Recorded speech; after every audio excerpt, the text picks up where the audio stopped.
Hi, I'm Sarah Knotts, Director of the Brunswick County Board of Elections, here to explain to you what happens to your absentee ballot once it's received in our office. Once we get a voted absentee ballot envelope, it comes into our office either because the voter hand-delivered it to us at our Board of Elections office in Building H down in Bolivia, or they have mailed it to us. And when it comes into our office, the envelope is given to an absentee team member. And what that absentee team member does is they will review the ballot envelope to make sure that it's got a voter signature and that the witness has signed it, printed their name, and given an address. Those are the required items on an absentee ballot return envelope. If those items are complete, then the ballot is checked into our system by scanning the barcode that's on the label on the back of the envelope, and it's given a disposition of accepted because our staff member has reviewed the envelope and decided that it's met the qualifications. So the voter has signed it, witness signed it, provided a printed name, and provided their address. Once it's accepted in that fashion, it is then placed into our secure vault. Our building has a vault in it that is only accessible by an employee scanning their key card. And not everyone working in our office right now has a key card. We have a lot of temporary staff right now, and everyone in here does not have access. So full-time staff members, along with those that have a direct need to access ballots, have a key card.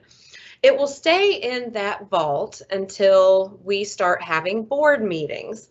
And these board meetings are absentee ballot board meetings. So what we do during an absentee ballot board meeting, which begin September 29th. So these board meetings are held weekly, starting September 29th.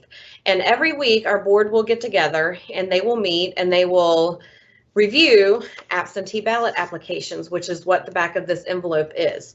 The back of that envelope serves as an application to vote an absentee ballot. For all of the envelopes that the board approves during that meeting, the board then oversees a team of staff members who take preparatory steps to get that ballot ready to be tabulated. So during that meeting, staff member will slice the top of the envelope, they will remove the ballot, they will open the ballot up because it's folded, and they will go ahead and scan it and read it through our tabulator. So when I say read it through our tabulator, I want to be very clear that we are just scanning the ballot through the tabulator. We're not closing that machine. We're not seeing results. We are just reading it through.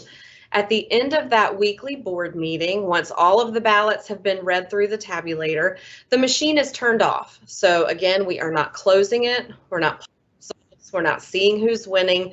We're just turning the machine off. All of the ballots that were scanned and accepted and read in during that board meeting are placed into a container that has a space for seals on each side of the bin, and those seals have a serial number on it, and that serial number is recorded so that we can make sure that that bin is not tampered with, and we keep those numbers throughout each of these board meetings. We're keeping track to make sure that nothing is tampered with. When the ballot is not in the board meeting, it is back in our vault. So again, secure vault, only accessible by using a key card. A lot of people are wondering how we are going to get results out election night quickly. They are concerned that if we see 20, 30,000 absentee ballots and we're trying to read those election night, how are we going to get results out?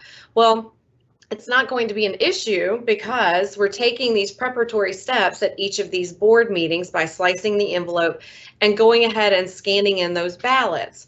What happens on election night, starting at a board meeting at 5 o'clock, we will actually tabulate those results. So the machine that we have read all of those ballots in, we will tabulate the results, pull the results from it, and get those packaged up and ready to be put out to the public at 7:30. So at 7:30, when those polls close, we will likely be ready to release all of the absentee by mail totals, plus the one-stop early voting totals. So those are the first votes that you will see reported in Brunswick County. If you want to see those results, we will have a link as we get closer to Election Day on our website where you can go directly to the state's reporting module. So the questions coming in, people are really confused about what we do with those ballots. I hope this provides some clarification.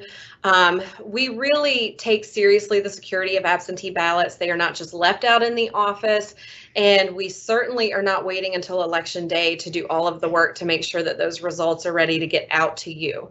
I hope you found this helpful. If you have other suggestions for videos that you think might be helpful for the public, please be sure to pass those along to us. We are more than happy to provide good information from trusted sources about the voting process.